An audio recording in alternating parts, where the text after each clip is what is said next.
Përshëndetje të dashur miqtë e mi, përshëndetje të nderuar ndjekës.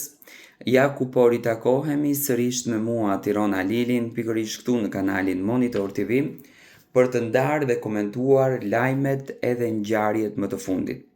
Në këtë minutazh dua të ndaloj të flas për Eliona Binjakaj, një ish banore e Big Brotherit, një vajzë në fakt shumë e komentuar, një vajzë shumë e përfolur, një vajzë që media ros është destinuar pikërisht te kjo vajzë për të kuptuar se çfarë në të vërtet po ndodh në jetën e saj dhe çfarë në të vërtet po ndodh në realitetin e saj.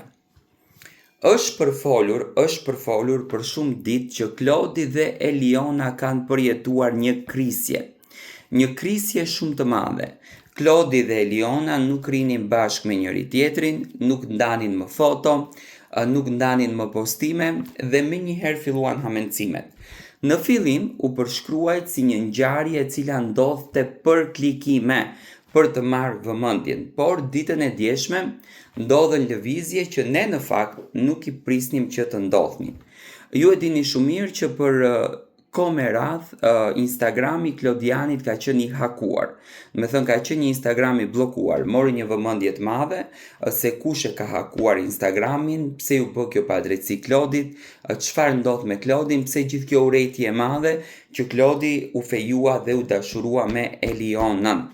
Ndërsa nga ana tjetër, ditën e djeshme ka dalë një deklaratë shumë e fortë nga menaxheri i Eliona Binjakaj kundërdrejt një djalit që ai në fakt nuk i ka shkruar se është Klodi, që ta sqarojmë këtë pjesën. Ai thjesht ka akuzuar, por nuk ka cituar me emër Klodian Binjakaj. Tani nëse ne do të futemi në Instagramin e Klodit, nuk ka një luftë mes Klodit dhe menaxherit të Elionës, sepse do me thënë po përflitet jashtëzakonisht shumë. Eliona bëri një postim ku tha: "Unë nuk kam asnjë problem me askënd. Unë kam përzgjedhur që disa ditë të qëndroj me familjarët e mi që kanë ardhur nga gurbeti dhe nuk kam probleme me askënd." Do me thënë është një postim i madh që Eliona duke që është shumë e mllefosur, është shumë e inatosur, është shumë e nervozuar me komentet, me titujt, me atë se çfarë po ndodh, duke e shkruar në storyen e saj. Nga ana tjetër vjen bomba më e madhe e menaxherit, duke thënë që unë as nuk kam mbyll Instagram dhe as nuk mund të akuzoni, që këtu automatikisht do me thënë lidhet Klodi, se Klodi ka patur probleme me Instagramin.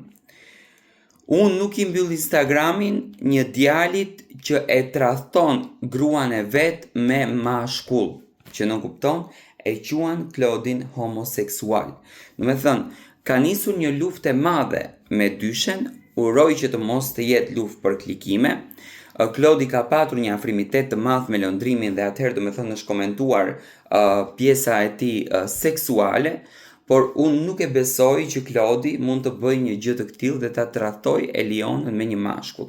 Do me thënë, të qëndrojmë tek zënka që po ndodhen, të qëndrojmë tek krisja që po ndodhen, më pas për ta ulëmtuar dhe detajuar në mënyrë pak më të detajuar.